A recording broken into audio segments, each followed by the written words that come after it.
इसके बाद बढ़ते अगली खबर की ओर, जो है शुजालपुर से। मध्य प्रदेश के शुजालपुर में ठंड का कहर बरपा है। यहां पर कड़ाके की ठंड से लोग हैरान परेशान हो चुके हैं, अलाव जला रहे हैं। इसी के साथ वो ऐसी व्यवस्था कर रहे हैं जिससे इस ठंड से बचा जाए। मालवा और भोपाल से लगा हुआ बिल्कुल बीच में यह इलाका शुजालपुर, जहां पर ठंड की इतनी गहरी चादर बिछ चुकी है कि जिसके बाद कोहरा और ठंड से लोग हैरान परेशान हो चुके हैं। पूरे प्रदेश के अंदर, देश के अंदर ठंड इस वक्त है। नॉर्थ ईस्टर्न की बात करें तो नॉर्थ में भी इस वक्त ठंड का बड़ा कहर है। खासकर एमपी में जो ठंड है, इस पर हमने खबर भारत ने कल आपको विस्तार से ही बताया था कि जो एमपी में ठंड पड़ रही है उससे लोग कितने तकलीफ में हैं। और वही आज शुजालपुर में है, जहां शुजालपुर में ठंड के कारण लोग हैरान परेशान हो चुके हैं। यहां घने कोहरे की आगोश में शहर लिपट चुका है। कहा जाए कि जो ठंड सुबह 6 बजे होती थी वो सुबह 6 बजे होती थी, अब वो सुबह लोगों की शुजालपुर में 9 से 10 के बीच हो रही है। इसी बात पर जानकारी लेने के लिए हमारे साथ हमारे संवाददाता पिंटू सोनी शुजालपुर से जुड़ चुके हैं। पिंटू, ये शुजालपुर में ठंड का जो कहर है उसके बाद क्या लोगों की हालत कैसी दिख रही है? मतलब क्या सुबह 6 से 9 तक खिसक चुकी होगी अब तो? संयम, मैं बताना चाहूंगा कि उत्तर भारत की सर्द हवाओं से शुजालपुर शहर भी ठंड के आगोश में पूरी तरह से समा चुका है। पिछले 3 दिनों से लगातार यहाँ कोल्ड सीवियर डे घोषित किया जा रहा है। हम बीती रात की बात करें तो लगभग यहाँ का तापमान 4 से 5 डिग्री के मध्याह्न रहा होगा। जहाँ दिन के तापमान की बुधवार की बात करें तो लगभग 20 से 18 डिग्री के आसपास यहाँ पे रहा होगा।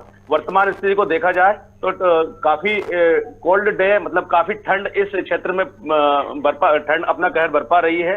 लोगों का जनजीवन पूरी तरह से अस्त व्यस्त हो चुका है। लोगों को अब इस ठंड से बचने के लिए अलाव का सहारा लेना पड़ रहा है और काफी कुछ परेशानियों का सामना आम जनता को शुजालपुर में करना पड़ा है। संयम पिंटू, ये जो इस ठंड से बचना आसान नहीं होता। रात का तापमान आप बता रहे हैं 4 से 5 डिग्री सेल्सियस, तो ये बहुत ही ज्यादा कम है। जो ठंडे इलाकों की बात करें मध्य प्रदेश में यदि, तो खासकर महाकौशल के, उमरिया के वो इलाके होते थे, लेकिन शुजालपुर में इतनी कड़ाके की ठंड पड़ना, ये शायद मेरे ख्याल से शुजालपुर के इतिहास में बहुत पहली बार निकल के आया होगा, इतने कड़ाके की ठंड।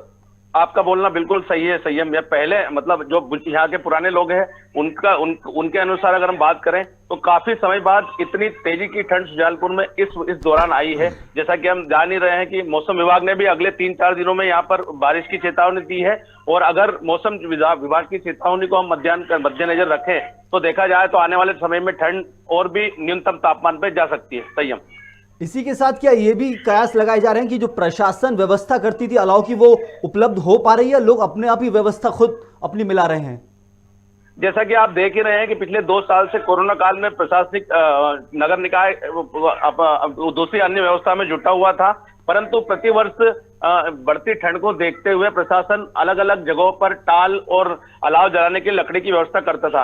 परंतु इस साल ऐसा कुछ भी देखने को नहीं आ रहा है। संयम, हम देख सकते हैं कि लोग अपने निजी खर्चों पर अपने अपने चौराहों पर अलाव जला के इस ठंड से बचाव का अपना राहत कार्य कर रहे हैं। और प्रशासनिक अधिकारियों से संबंध में हम बात करते हैं तो बजट का हवाला लेकर इस तरह की कोई भी व्यवस्था को जुटाने में असक्षम बता रहे हैं। इतनी ताज्जुब की बात है कि मध्य प्रदेश का नगरीय प्रशासन विभाग ये पहले भी आदेश निकाल चुका है कि अलाव की व्यवस्था प्रशासन को पूरे प्रदेश में करनी होगी। उसके बावजूद ऐसी व्यवस्थाओं के शुजालपुर में सामने आ रही है जहां इंसान ठंड से परेशान है और प्रशासन साथ नहीं दे पा रहे हैं। बिल्कुल सही बात है। प्रशासनिक अधिकारियों को इस ठंड से कोई सरोकार नहीं है, वह सिर्फ अपनी निजी व्यवस्थाओं को जोड़ने में लगे हुए हैं। हम बार बार खबर भारत के द्वारा भी इस संदर्भ में प्रशासनिक अधिकारियों को चेताया गया, लेकिन अभी तक उनके सिर पर कोई जू नहीं रहेंगी इस बात को लेके, क्योंकि कड़ाके की ठंड इस वक्त गिर रही है। और कई अभी 2-3 दिनों पहले भी कई बुजुर्गों को भी मतलब ठंड से अकड़न की वजह से काफी गंभीर स्थिति में हमने अस्पताल में भर्ती कराया है। हमारे स्तर पे शासकीय अस्पताल में उनको भर्ती करवा के उनको इलाज मुहैया करवाया जा रहा है। और इस ठंड से आसपास के क्षेत्र के किसान भी बहुत बेहद परेशान हैं। शाजापुर जिले के खड़ी में अभी ओलावृष्टि से लगभग फसल को गेहूं, चना, मसूर, सरसों, अरहर, मटर, राई जैसी अलसी जैसी फसलों को काफी नुकसान पहुंचा है, जिसका भी प्रशासनिक अधिकारियों ने अभी तक कोई जायजा नहीं किया है। संयम, जबकि पंचायत ग्रामीण विभाग से ये मुख्यमंत्री ने खुद बैठक ली थी पंचायत ग्रामीण विकास की कि वो इसका जायजा लें, साथ ही साथ उनको आपूर्ति देनी है जिनकी फसलों को नुकसान हुआ है। और ठंड का कहर ऊपर से बढ़ता जा रहा है।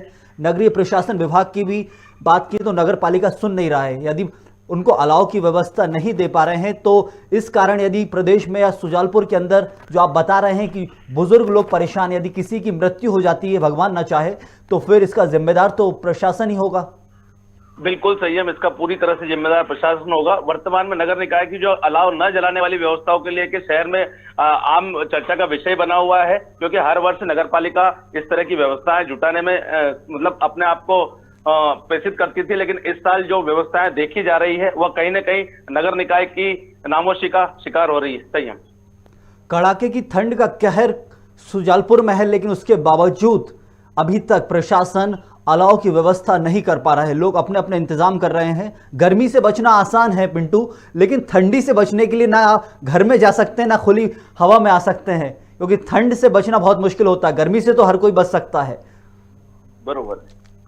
तो पिंटू, क्या लग रहा है कि आगे प्रशासन को ऐसा कुछ व्यवस्था मिलाने का अंदेशा दिख रहा है कि नहीं दिख रहा है सुजालपुर में? मेरा यह मानना है संयम कि आज की हमारी इस खबर के बाद हो सकता है प्रशासनिक अधिकारियों में कोई सलसलाहट पैदा हो और आगामी ठंड जो बढ़ने वाली है 1-2 दिन में और न्यूनतम स्तर पर तापमान जा सकता है, उसकी व्यवस्था को लेकर हो सकता है सरकार और स्थानीय प्रशासन अपने स्तर पर अलाव की व्यवस्था करके आम जनों को इस कड़ाके की ठंड से राहत दे। बहुत शुक्रिया आपका पिंटू सोनी। एक खास जानकारी जो सुजालपुर में ठंड का कहर लगातार बढ़ रहा है उसी से अवगत करा रहे थे। अब सुजालपुर के बाद प्रदेश में भी ठंड का बहुत बुरा हाल है। बढ़ते अगली खबर की तरफ जो है नेमावर से। नेमावर में